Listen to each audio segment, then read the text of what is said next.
I still remember the smell of smoke that morning. It was sharp, bitter, not like wood. It was something else. I stepped outside, barefoot, the grass cool under my feet. The sun was barely up, but there she was, my mother, standing by the fire pit in the backyard. I froze. Thick, gray smoke curled into the air. I could hear the soft whoosh of pages catching fire. I walked closer, and that's when I saw it. She was burning photo albums. My photo albums. Mom. What are you doing? She didn't even flinch. She dropped another book into the flames, one with a pink ribbon tied around it. I recognized it instantly. My third-grade scrapbook. The one I made with Grandma before she passed. It's just old clutter, she said flatly. We need the space. I blinked. You're burning my childhood. She didn't look at me. She picked up a folder, my school awards, and tossed them in like trash. The house is too full of junk, she said, brushing soot off her hands. Besides, you're not a child anymore. Grow up. I couldn't move. My feet felt glued to the grass. In the fire, I saw baby pictures curling at the edges, my first piano recital program turning black, a birthday card from my dad before he left. Everything that made me feel like I belonged, turning to ash. I wanted to scream, but I didn't. Instead, I knelt near the pit and grabbed what I could. The pages were warm, some burned through, others just singed. I pulled out a photo of me on my 5th birthday, frosting on my face, missing teeth, laughing. The bottom half of it was gone. I held it like it was a dying thing. Behind me, my mother sighed loudly. You're so dramatic. They're just pictures. Just pictures?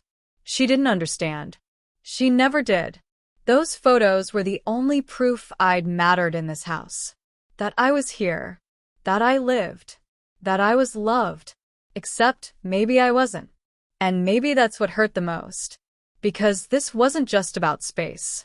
This was about control. This was about erasing the parts of me she didn't value. The memories she never wanted to celebrate. The moments she never cared about, until now, when she could destroy them quietly. Tears blurred my eyes. But I didn't let her see them fall. She turned to go back inside, muttering, Honestly, it's better this way. Less clutter. Less mess. Less me, she meant. I looked back down at the ashes. Some still floated in the air, like black snow. One landed on my arm and melted into my skin. That's when it hit me. She wasn't raising me. She was tolerating me. Feeding me, clothing me, sure. But never loving me. Not the way a mother should. She praised my brother. She framed his art, his certificates. His baby albums were still neatly placed on the shelf. But mine? Burned without warning. Without care. I picked up one last thing from the ashes. A corner of a photo from a summer trip with Grandma. She had her arms around me. I remember feeling safe then. Like I belonged. Now all that was left was a piece of her hand and half of my smile. I stood up slowly, holding the torn scraps to my chest. No yelling. No begging. Just silence. Because something in me broke that day. Not loudly, not like glass. Quietly, like paper tearing in the wind.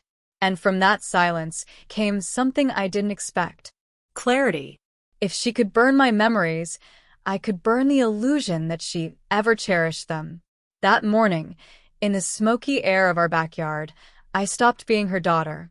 And I started being something else. That day, I whispered to myself, I learned that I wasn't raised. I was tolerated. After the fire, I couldn't look at my mom the same way. Every time she walked past me in the hallway or stirred her coffee at the kitchen counter, I saw those ashes again, floating, settling, silent. But the truth is, that fire didn't start in the backyard. It had been burning for years. I just never let myself see it. Growing up in that house felt like living behind glass. I was there breathing, trying, hoping, but no one really looked. Not truly. My mom made sure of that. She had a way of shrinking me without saying much. When I brought home straight A's, she barely glanced up. That's expected. she'd say, already asking if I'd cleaned my room. When I won a poetry contest in middle school, she tossed the certificate on the fridge, behind my brother's soccer photo. Always behind him. Connor. The golden child. He could fail a math test and still get pizza and a pat on the back. He could break the living room lamp, and somehow it was my fault for distracting him. One time, I came home crying after a classmate made fun of my thrift store shoes. My mom didn't hug me or even ask what happened. She just said, maybe if you walked with more confidence, they wouldn't notice. Like it was my fault I couldn't afford better. Like shame was something I brought on myself. I learned early to stop expecting comfort. My dad, he was there technically, but not really. Always working, always tired, always watching sports with the volume too high to hear anything else. He wasn't cruel. He was just gone. I used to think maybe I wasn't enough to pull him closer. That maybe if I tried harder, smiled more, cried less, someone would finally see me. But the only one who ever did was Grandma. She used to sit with me on the porch and say, "Your light is real, even if they pretend they don't see it." She'd braid my hair, tell me stories about strong women, and call me her little sunflower. I lived for those moments. When she died, that light dimmed. And no one noticed. Not even my mom. She didn't let me keep Grandma's necklace. Said it was too valuable for a child. Locked it away. Like every good memory, hidden, stored, forgotten. Sometimes I wondered if my mom saw any of me in herself. Or if she hated me for it. There were moments where I thought maybe I was imagining things. That I was being too sensitive. Too emotional. Too needy. That's what she always said. You're just being emotional again. Don't be so dramatic. But it wasn't drama. It was grief. Grief for the little girl who used to draw pictures and tape them to the fridge, until one day, they just disappeared. No comment. No praise. Just gone. Like they never mattered. Like I never mattered. After the photo burning, I started digging through the house quietly. My closet. The storage bins. The attic. I was looking for anything that still had pieces of me. My sketchbooks. My letters. My old journals. But most of it was already gone. Thrown out. Donated. Burned. Erased. All that was left were a few broken trophies in a box and a single birthday card. Unsigned. And that's when I knew. My mom didn't just throw away my things. She threw away me. Piece by piece. Year by year. And I had let her. Because I thought if I stayed small enough, quiet enough, helpful enough, she'd finally make room for me. But I wasn't a daughter in that house. I was a shadow. And I was done hiding in it. I used to wonder what it was like to be someone my mom chose to love. But I didn't have to look far. I lived with him. Connor. My older brother. He didn't ask to be the favorite, but he never turned it down either. To the world, he was the picture-perfect son. Charming, funny, always pulling my mom into hugs and making her laugh. He knew how to win her over, and she rewarded him for it. New sneakers when his old ones still fit fine. A surprise party for passing his driving test, barely. A standing ovation at family dinners for getting an average desk job at a marketing firm. Me? I got a grunt when I landed my scholarship. She didn't even attend the awards ceremony. Said she had to help Connor move apartments. When I got sick during my final exams, nearly passed out from stress and dehydration, she called me dramatic. You push yourself too hard. Nobody asked you to be a martyr. No soup. No ride to the doctor. Just judgment. Connor could do the bare minimum and be treated like a king. I could bleed effort and still be invisible. I remember one day clearly. It was my high school graduation. I had worked so hard, stayed up studying until my eyes burned, pulled part-time jobs just to afford the cap and gown, bought my own dress with saved-up tips. She didn't come. She said Connor's girlfriend had a family emergency and she needed support.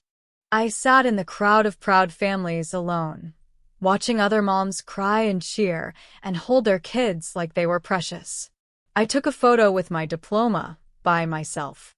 Set the phone on a bench, hit the timer, smiled like it didn't crush me. When I got home, she was baking a pie. For Connor. Sorry I missed it, she said, wiping flour off her hands. But you know I'm proud in my own way. In her own way. That phrase stuck with me. It meant, don't expect love like other people get. You get what I decide to give. And if it hurts, that's on you. That's when I started pulling away. Quietly. I stopped sharing my wins. Stopped trying to prove I was worth noticing.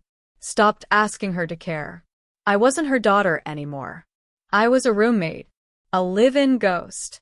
I moved through the house like a whisper, doing my chores, getting my work done, never asking for more than I absolutely needed. Because needing too much made me a burden. And God forbid I take up space that wasn't already Connor's. The golden child. He had light. I had silence.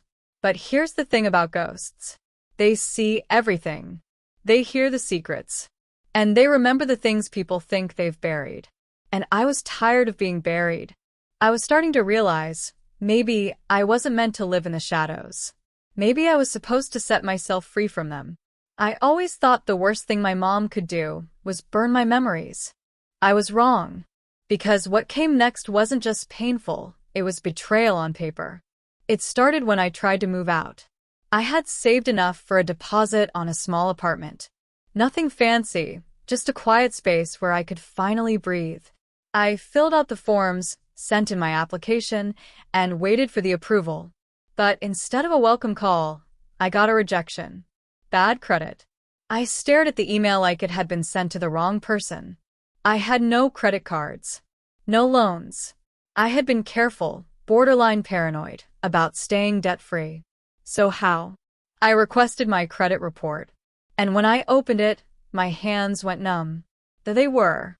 Accounts I'd never opened. A department store card. A gas card. A luxury retail credit line with a balance that made my throat close. All in my name. Every purchase. Every late fee. Every lie. I sat in the corner of my room, stomach flipping, heart pounding, while my world tilted sideways. I knew who did this. There was only one person who had access to my social security number. Only one person who had signed my name without asking. My own mother. When I confronted her, she was folding laundry like it was just another Tuesday. Mom, I said, voice shaking, did you open credit cards in my name? She didn't even look up. Yes, she said casually. We needed them. We? I repeated. You used my name. She shrugged. I feed you. I raised you. I'm entitled to a little help. Help. I snapped. You wrecked my credit. You stole from me.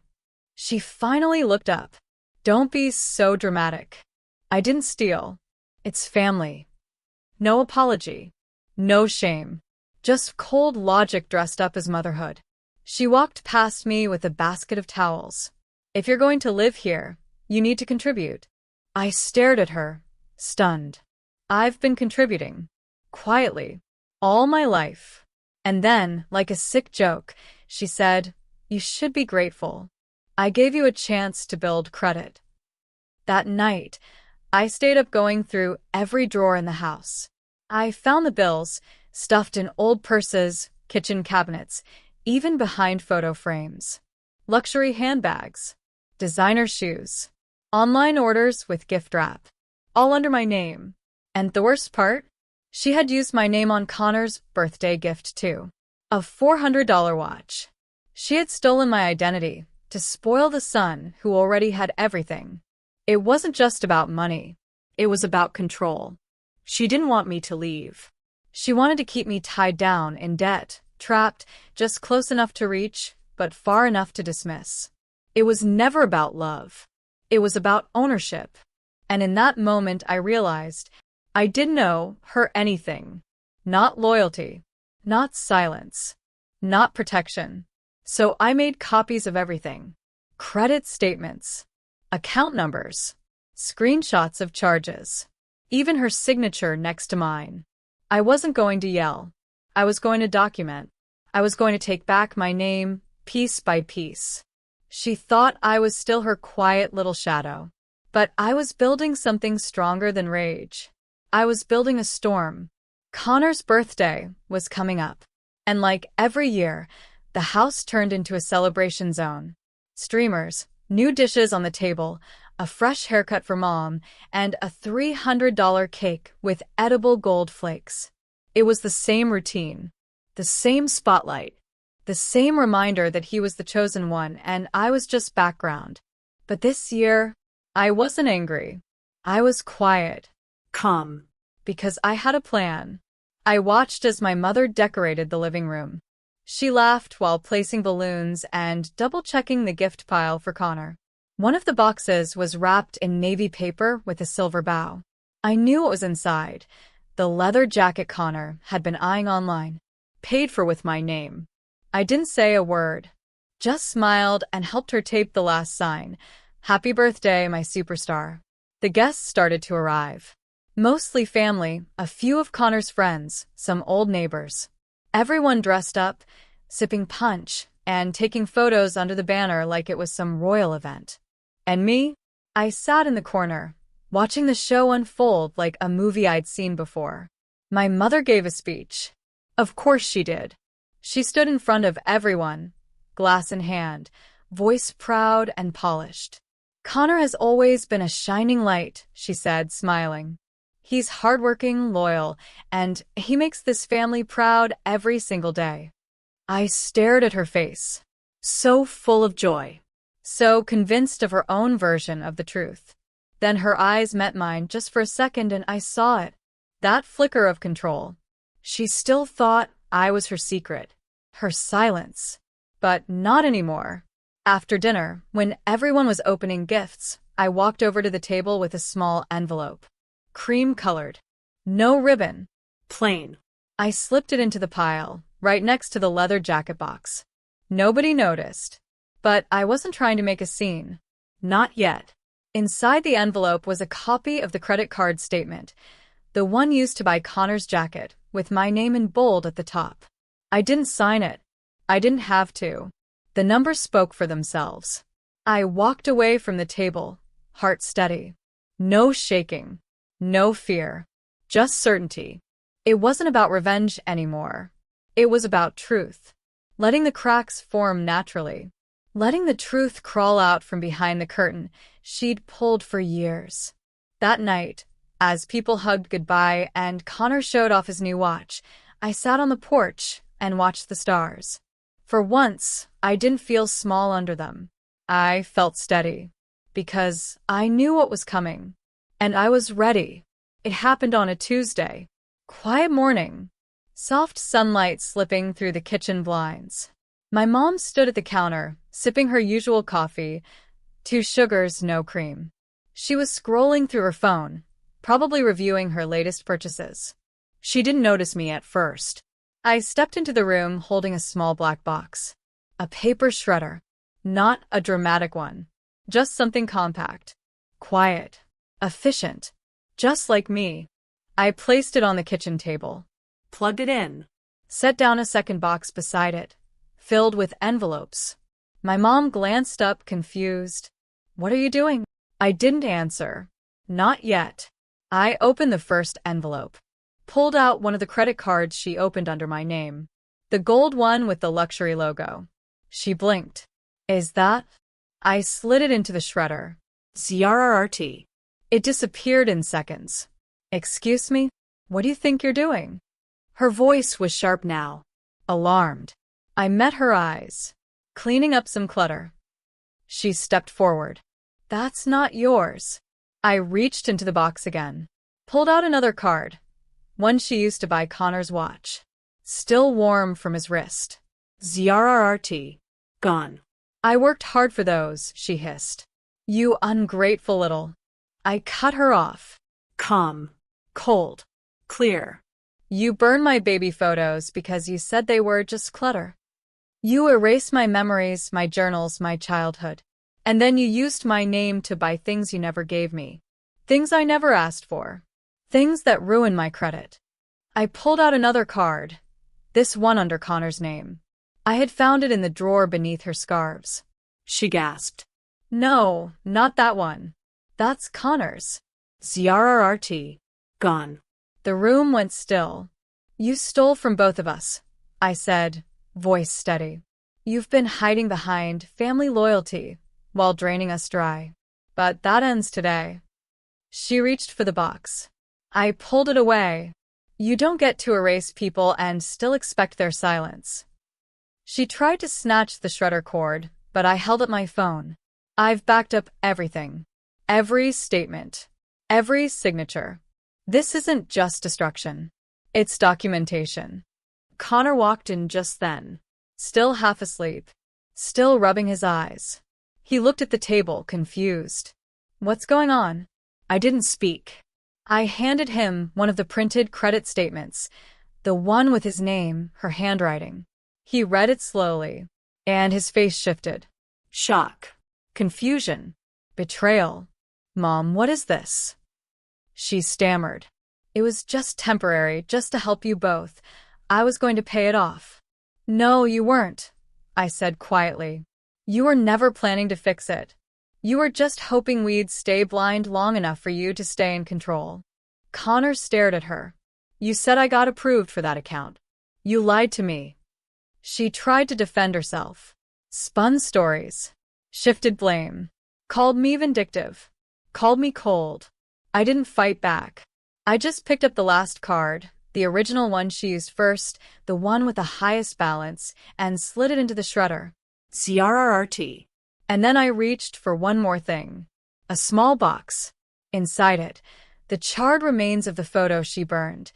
The one of me and Grandma on the porch, only our hands and half a smile left.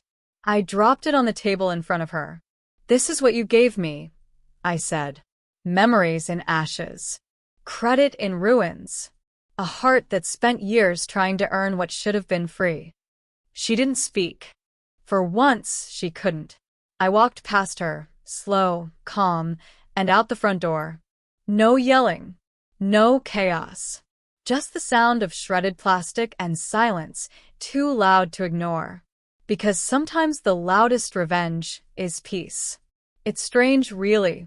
The moment I stepped outside and shut that front door behind me, the air felt different.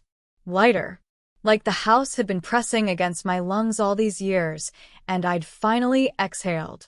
I didn't look back. I didn't need to. Because I wasn't running away from anything. I was stepping toward me. My new apartment was small.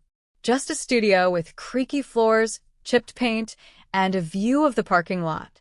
But it was mine. No one threw away my things here. No one snapped at me for crying or shamed me for remembering. The first thing I did was hang up a string of empty photo frames across one wall. No pictures inside them, not yet. Just space. Space for new memories. My memories. Chosen, not stolen. I thought I'd feel lonely, but instead, I felt whole for the first time in years. I began doing little things to heal. I made tea every morning just like Grandma used to. Sat on the windowsill and let the sun hit my face. Let the silence fill me instead of haunt me. I started journaling again. Not because I had to, but because I wanted to remember this version of me. The version who wasn't scared of taking up space. Therapy helped too. At first, I didn't know what to say. I sat across from my therapist, eyes on the rug, fingers fidgeting, and all I could whisper was, I think I was invisible for a long time. She nodded like she'd heard that before. Like I wasn't alone. Over time, the guilt started to melt. That ugly voice inside me saying maybe I deserved the way I was treated. That maybe I was too emotional. Too much. But no. I wasn't too much. I was too unseen. That's what broke me. And now, seeing myself clearly, finally, is what was putting me back together. One night, I went to a thrift store just to browse. And in the corner, tucked behind a dusty shelf, I found something unexpected. A music box. The kind Grandma used to keep on her dresser. It didn't play perfectly, it skipped a few notes, but I didn't care. I brought it home, cleaned it gently, and placed it by the window. Every night, I'd wind it once. Just once.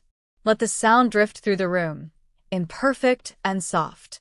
Like healing. Like me. It's been almost a year. A year since I walked away from the ashes. Since I shredded the lies and left behind the woman who called it love while erasing me. Some days, I still feel her voice in the back of my mind. Like smoke that clings to fabric, even after the fire's gone out.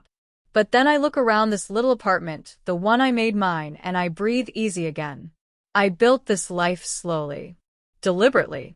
No one rushed me. No one criticized my pace. I filled my days with things that fed me. Books, walks, music that made my chest ache in a good way. I made new friends. Quiet ones. Kind ones. I learned that not everyone needs to talk over you to feel strong. And that not everyone sees love as a tool to control you. One afternoon, I got a letter in the mail. No return address, but I knew the handwriting. My mother's. I sat with it for a while. Turned it over in my hands. Thought about all the things it could say. Apologies soaked in guilt. Manipulations wrapped in nostalgia. Or maybe just more blame disguised as tough love. But I didn't open it. I didn't need to. I had spent so long begging her to see me, to value me, to choose me, but not anymore. Now I chose me. I took the letter and slid it into a small wooden shadow box I'd hung near the front door. I labeled it with a piece of masking tape, unopened chapters, because some things don't need to be read to be understood. Some wounds don't need closure from the one who caused them. They just need distance. Later that evening, I curled up on the couch, turned on the lamp Grandma once gave me, and looked at the photo frames I had slowly begun to fill. A Polaroid of me at the farmer's market, laughing with blueberry stains on my fingers. A candid of my friend Sarah and me painting the apartment walls, more paint on our faces than the actual wall. A self-timer shot of me holding a mug and smiling, really smiling. And one frame still empty. On purpose. Because not every story has to be finished to be beautiful. Some are still being written. Quietly. Proudly. That night, I sat by the window with the music box and wound it once. The tune wobbled, cracked in places. But it played. Soft and real. Just like me. I didn't need the world to hear it. I just needed to know it was mine. Because in the end, power doesn't always roar. Sometimes it whispers. And sometimes, the loudest victory is simply living fully, freely, without asking permission anymore.